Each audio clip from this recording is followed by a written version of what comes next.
Ini kan hari ini kita juga lihat berita-berita mengenai Pak Mangapul. Kemarin juga saya sempat masuk ke channelnya Bang Rudi Yohanes. Dia sendiri sekarang sudah tidak mau lagi menyerang Pak Paul gitu Pak. Dia sudah mengakuinya. Saya nggak akan mau dibenturkan dengan Paul Zhang, dia bilang begitu. Oleh kedua orang yang selalu sengaja membenturkan semua apologet Kristen itu melawan Pak Paul gitu kan. Ucapan yang sangat kasar bagi seorang tua ya. Janganlah kita memandang dia. Iya, dia kan orang tua juga Pak gitu. Yang harus disegani gitu ya. Dalam arti kita siapapun dia tanpa memandang agama, namanya orang tua kita pasti akan hormat Pak siapapun dia gitu. Kira-kira begitu Pak. Jadi ya, emang emang Mangapul Pak Pendeta Mangapul Sagal ini ada bikin salah apa sama Julius sih coba? Ya nggak ada Pak, justru ada kan. Lawan kontak komunikasi aja nggak pernah, ngambil videonya Julius aja nggak pernah. Ya kan, kenapa si Julius itu dendam banget sama Pendeta Mangapul Sagala ini kan? Ini kan memang dasar hatinya kan jahat kan, hatinya kan sombong dia kan. Sampai ngata-ngatain orang tua begitu, dan itu kan sesepuhnya orang Batak kan Pak Pendeta Mangapul Sagala itu. Iya, sesepuhnya orang Batak dan sesepuhnya orang-orang Batak yang berpendidikan, Pak. Semua universitas yang orang Kristen yang pernah jadi mahasiswa itu tahu semua siapa pendiri Perkantas. Ya, itu Pak Mangapul. Batak dengan non-Batak yang ada di Sumatera Utara. Nah, ini polisi harus tegas, Pak. Kalau memang ini kan sudah mengadu domba masyarakat. Ya harus segera diambil tindakan dari kepolisian, menurut saya gitu. Karena ini mengancam ketentraman di satu daerah gitu Pak ya. Paul gitu. Ya lagian nggak mungkin Pak. Saya tahu Mangapul itu bukan tipe orang yang suka dendam Pak. Nggak, orangnya nggak pendendam dia. Bang, kadang-kadang dia bicara keras, tapi dia nggak pendendam Pak orangnya. Orangnya sangat sederhana Pak, sangat humble dia orangnya. Gitu. Dan itu orangnya cukup dihormati di kalangan orang Batak ya, setahu saya ya. Semua tokoh adat, tokoh agama yang orang Batak. Iya. Dia sangat hormat dengan Pak Mangapul dan walaupun misalnya melecehkan bukan soal penistaan agama, tapi melecehkan dan mengancam secara pribadi bagaimana seorang tua itu katanya akan dibal-bali terus kemudian dicelupkan ke dalam Danau Toba kan gitu ya Pak ya, kan mengerikan sekali kalau begitu Pak.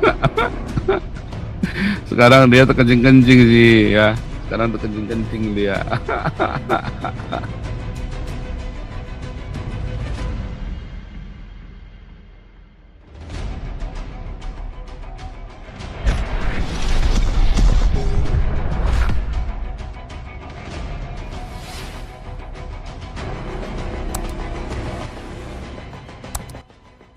Ini pada Jauti asli enggak nih? Sebentar, ini asli enggak nih? Pada Jauti tes suara dulu. Shalom Pastor. Oh asli. Iya asli. Oke, bukan jelma antitit tapi ini. saya lagi nyariin ini ya, lagi nyariin auditnya, saya belum ketemu. Iya, pada Jauti lanjut. Iya, jadi gini Pak Paul, ini kan Hari Pancasila, ini momentum yang bagus buat kita untuk mengingat Pancasila sebagai konsensus dan kesepakatan kita berbangsa dan bernegara gitu ya. Nah, menarik. Nah, ini salah satu yang Pak Paul tampilkan tadi, berita di koran itu di Jawa Timur ya kalau nggak salah. Saya ingat dulu. Ya, Banyuwangi. Iya, saya ingat dulu ketika di era Harto itu dulu ada aturan itu bahwa pegawai negeri sipil tidak boleh berpoligami atau memiliki istri lebih dari satu gitu ya. Ya secara resmi ya Pak Paul kita bicara ya. Zaman Soeharto nggak boleh kan? Nggak boleh. Itu saya ingat banget itu ya. PNS punya satu pecat dulu. Saya ingat sekali. Saya ingat dulu Ibu Tin itu sangat ketat dan keras soal peraturan itu Pak. Itu nggak ada ampun. Mau siapapun kena itu pokoknya Pak. Mau anggota DPR, mau siapapun kena itu dulu. Apalagi PNS gitu ya. Nah jadi memang sekarang ini saya melihat suasana ini kok jadi aneh. Sepertinya mindset kita itu digiring perlahan-lahan untuk menerima suatu sistem tata nilai yang lain, Pak. Yang artinya sebenarnya bukan berasal dari bangsa ini menurut saya gitu kan. Jadi dibawa ke arah yang seperti itu gitu ya. Dan itu secara perlahan-lahan diarahkan gitu ya. Saya terus terang bukan artinya anti orde baru, tetapi saya mengakui bahwa aturan yang dilakukan pada waktu itu untuk semua PNS ya, oleh Ibu Tin itulah yang terbaik Pak menurut saya gitu. Karena kan kita bisa membayangkan orang PNS itu gajinya menurut golongannya kan sudah tertentu. Bagaimana kalau dia misalkan memiliki istri atau keluarga lebih dari satu, bagaimana dia harus membiayainya, ya hitung-hitungan ekonomi lagi kembalinya Pak. Ya dari mana dia harus mencari uang untuk membiayai itu semua gitu. Nah itu juga jadi persoalan. Jadi memang dulu itu memang aturannya seperti itu tuh memang baru sekarang kita mengetahui bahwa ternyata Ibu Tin itu memang punya apa ya standing point yang benar pada saat itu gitu. Nah di sini justru kalau nggak salah berita ini malah menyarankan bahwa NS itu sepertinya mau diarahkan untuk segera mengambil bagian dalam kegiatan ini Pak gitu. Kegiatan memiliki istri yang lebih dari satu ini. Nah, itu kan sudah berbeda dengan apa yang terjadi dahulu gitu ya. Nah, ya menurut saya kok jadi seperti ini ya. Beda ya mungkin bagi rekan-rekan yang masih sempat hidup di era Orde Baru sama yang sekarang pastilah bisa membedakan gitu. Jadi luar biasa Pak, aneh memang sebenarnya peraturan-peraturan sekarang ini. Perda-perda itu ada sekitar 500 perda itu lebih diarahkan kepada apa namanya ya, sesuatu yang sebenarnya itu tidak sesuai dengan inilah ya, dengan apa yang terjadi pada masa Pak Harto dulu gitu. Nah kemudian yang kedua ini mengenai yayasan ini kan hari ini kita juga lihat berita-berita mengenai Pak Mangapul. Kemarin juga saya sempat masuk ke channelnya Bang Rudi Yohanes. Dia sendiri sekarang sudah tidak mau lagi menyerang Pak Paul gitu Pak. Dia sudah mengakuinya. Saya nggak akan mau dibenturkan dengan Paul Zhang, dia bilang begitu. Oleh kedua orang yang selalu sengaja membenturkan semua apologet Kristen itu melawan Pak Paul gitu. Nah, Yohanes sendiri sudah sadar dan dia juga ini dalam posisi ya dia ya kalau Pak Paul mau membahas Pancasila, mau membahas politik itu ya urusannya Pak Paul gitu. Kata Rudi Yohanes begitu kemarin gitu. Jadi saya kira dia cukup mulai bisa membaca situasi dan tidak mau dibenturkan oleh si HMC maupun oleh dua orang pengkhianat yang kata Pak Paul tadi gitu. Jadi sebenarnya kalau saya lihat setiap orang yang dibenturkan kepada Pak Paul pasti akan mentok sendiri Pak. Kenapa? Ya sistem tata kelola keuangan dan sistem audit yang Pak Paul terapkan ini ya memang bisa ditelusuri dan bisa ditrace Pak gitu kan. Dan satu hal yang harus tidak boleh dilupakan bahwa Yayasan Damaris maupun Galarua ini kan sebenarnya bukan punya Pak Paul. Pak Paul kan hanya corong untuk mensosialisasikan sebetulnya gitu. Tetapi mereka berpikir itu miliknya Pak Paul dan bagaimana menghancurkan pelayanan Pak Paul ya harus menghancurkan yayasan ini. Tapi mereka lupa yayasan ini siapa punya dan dengan siapa mereka akan berhadapan gitu Pak Paul. Apalagi kan yayasan ini kan sudah berbadan hukum Pak Paul, harus hati-hati. Meskipun Pak Paul dianggap orang sebagai buronan, tapi yayasan ini kan resmi Pak, tercatat di ini. Ya dan bukan punya saya kan, bukan punya buronan kan. Bukan punya Pak Paul gitu. Itu dah.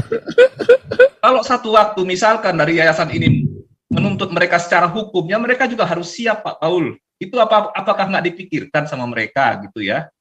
Segala cara akan digunakan dengan cara ya merusak dari dalam gitu ya. Saya juga dulu sempat mau ditarik-tarik Pak untuk gabung ke mereka gitu. Terus terang aja saya buka sekarang Pak Paul gitu ya.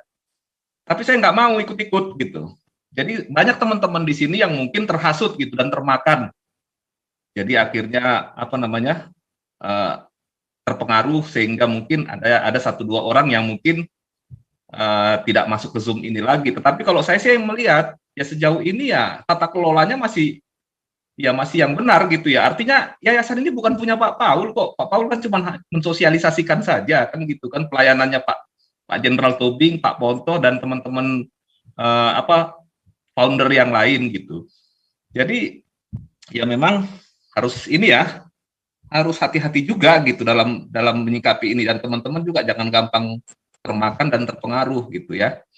Terus yang berikut mengenai Pak Mangapul ya, memang Pak Mangapul itu bukan orang abal-abal Pak, bukan tokoh biasa. Masih ingat kan waktu saya dulu menghubung, ya kan saya waktu itu yang menghubungkan Pak Paul dengan dia waktu pas rame-rame dulu kan. Jadi ya mereka Pak Mangapul sendiri pun terus terang masih punya respect terhadap keluarga besarnya Pak Paul gitu, terutama omnya Pak Paul gitu. Jadi itu masih temannya Pak Mangapul. Jadi bagaimanapun Pak Mangapul mau dibenturkan dengan Pak Paul, saya kira nggak akan mungkin bisa Pak gitu. Nah jadi kadang-kadang ya kita terus terang ya memang si Opung ini orangnya sederhana, tapi dia sangat disegani Pak. Dia tokoh, bukan hanya tokoh gereja, tokoh adat juga sebenarnya. Pak Mangapul ini siapapun orang Batak lah ya, yang aktif di gereja itu sungkan sama Pak Mangapul, apalagi dia katanya dia mau dicelupkan, mau dibalbali, mau dicelupkan ke Danau Toba, itu kan suatu ucapan yang sangat kasar bagi seorang tua ya. Janganlah kita memandang dia. Iya, dia kan orang tua juga Pak gitu, yang harus disegani gitu ya. Dalam arti kita siapapun dia tanpa memandang agama, namanya orang tua kita pasti akan hormat Pak siapapun dia gitu. Kira-kira begitu Pak. Jadi ya, emang emang Mangapul, Pak Pendeta Mangapul Sagal ini ada bikin salah apa sama Julius sih coba? Ya nggak ada Pak, justru ada kan. Lawan kontak komunikasi aja nggak pernah, ngambil videonya Julius aja nggak pernah. Ya kan, kenapa si Julius itu dendam banget sama Pendeta Mangapul Sagala ini kan? Ini kan memang dasar hatinya kan jahat kan, hatinya kan sombong dia kan. Sampai ngata-ngatain orang tua begitu, dan itu kan sesepuhnya orang Batak kan Pak Pendeta Mangapul Sagala itu. Iya, sesepuhnya orang Batak dan sesepuhnya orang-orang Batak yang berpendidikan, Pak. Semua universitas yang orang Kristen yang pernah jadi mahasiswa itu tahu semua siapa pendiri Perkantas. Ya itu Pak Mangapul. Nah, jadi harus hati-hati dia. Jadi meskipun Pak Mangapul nggak akan mungkin melaporkan, Pak, tapi kan dia punya mahasiswa. Jadi dilaporkan sama ininya, sama keluarganya. Jadi sama ya dalam familinya mereka lah. Jadi tetap dilaporkan ternyata itu. Ya, tapi saya tanya, ternyata bukan Pendeta Mangapul yang melaporkan, tetapi dari orang yang dari Pak Mangapul, dari orang-orangnya Pak Mangapul yang nggak terima. Iya, saya tahu Pak Mangapul kan, saya kenal juga kan. Artinya dia nggak akan mau Pak. Dia sama dengan Pak Paul prinsipnya, tidak akan mungkin melaporkan meskipun bermasalah dengan sesama Kristen, dia nggak akan mungkin melaporkan ke polisi atau ke pengadilan gitu. Tetapi ya kita nggak tahu, dia kan punya mahasiswa, punya keluarga yang juga ada aparat-aparat juga, ada dari militer ataupun dari kepolisian juga Pak Mangapul. Kita kan nggak ngerti kan gitu kan mengenai Pak Mangapul ini ya. Saya kasihan aja kemarin mendengar, wah kok orang tua kok dibegitukan gitu, dan kemudian ini sengaja mau dibenturkan supaya jadi konflik antara agama dan konflik antar orang Batak dengan non-Batak yang ada di Sumatera Utara. Nah ini polisi harus tegas Pak, kalau memang ini kan sudah mengadu domba masyarakat, ya harus segera diambil tindakan dari kepolisian menurut saya gitu, karena ini mengancam ketentraman di satu daerah gitu Pak Paul. Jadi ya kita lihatlah bagaimana nanti perkembangannya. Jangan dengan sembarangan orang bisa mengatakan suka-sukanya terhadap orang lain gitu. Kira-kira begitu Pak, mungkin yang lain bisa menambahkan. Silakan Pak Paul. Ya, begitu ya. Jadi kalau kita nggak lapor polisi, bukan karena kita nggak berani. Kalau kita diam itu bukan kita nggak berani, cuman proco kok, ya kan? Proco, dia kan cuman pengen panjat sosial. Lawang residivis kok, residivis pengecut, nggak punya nyali. Memang dia mau cari nafkahnya dari menjelek-jelekan orang Kristen. Ngapain kita ladenin? Nah, cuman kalau udah cerita uang, saya harus menjawab. Ya kalau uang itu kita harus jawab, karena itu klarifikasi itu, uang itu kita mesti klarifikasi yang jelas ya. Makanya saya tunjukkan nih, kita sedang diaudit, sudah diaudit, tapi mereka sedang menyelesaikan laporannya. Nah ini sudah ada hasilnya. Sudah di-copy, tapi saya bentar ya, ini sudah ada hasilnya. Ini keterangan auditnya kita ya, Damaris. Keterangan audit Damaris ya. Anda sambil nonton ya. Ini saya kasih waktu 20 detik, saya skip ya. Ini Yayasan Damaris Pancasila, laporan posisi keuangan ya, yang per 31 Desember ini ya. Kan kita memang setahun sekali mulai masuk auditnya bulan Maret ya kan. Nah, hasilnya ini baru keluar ini ya. Nah jadi kita kalau masalah uang kita harus klarifikasi. Tapi kalau orangnya kita mau masa bodoh nggak level ya. Saya ini dokter teologi ya, Dia itu dokter akal. Nah, kalau dokter akal itu kayak dokter cinta, dokter ban itu ya. Dokter ban itu tukang tambal ban itu loh. Anda kalau lihat yang di Medan itu di pinggir di tikungan-tikungan itu ada dokter ban. Nah, itu kelasnya di situ tuh dokter ban, dokter akal, dokter cinta. Dokter cinta itu yang suka di gerbong-gerbong kereta api yang lagi berhenti itu. Nah, itu banyak dokter cinta tuh. Ada tulisan pelangnya dokter cinta 1 jam 50.000 rupiah itu loh. Ya kan, maksudnya osok gubrak ngolala pepe, terus nanti Anda pulang bawa benjolan, ya kan, di titik itu kan, nah itu dokter cinta itu namanya. Nah, ini dokter akal, lah itu begitu tuh ya, kelas-kelasnya begitu, yang sansipan residivis begini nih, dokter akal itu loh si ini, makanya kan nggak boleh tamak muka kan, karena dia lagi buron di Medan dia, memang nggak punya kerjaan lain, cara kerjanya memang begitu, terus ngapain kita larisin dia, ya kan. Si Julius ini kan makanya nggak berani tamak muka kan. Dia mau panjat sosial, mau nyatronin STT-nya Pendeta Mangapul Sagala. Dia lupa ya, sambil ngoceng-ngoceng nggak jelas. Dia pikir ngomongnya bercanda, tai kucing bercanda, dijabanin serius. Sekarang kejang-kejang dia kan. Kejang-kejang dia sekarang. Saya ketawa terbahak-bahak.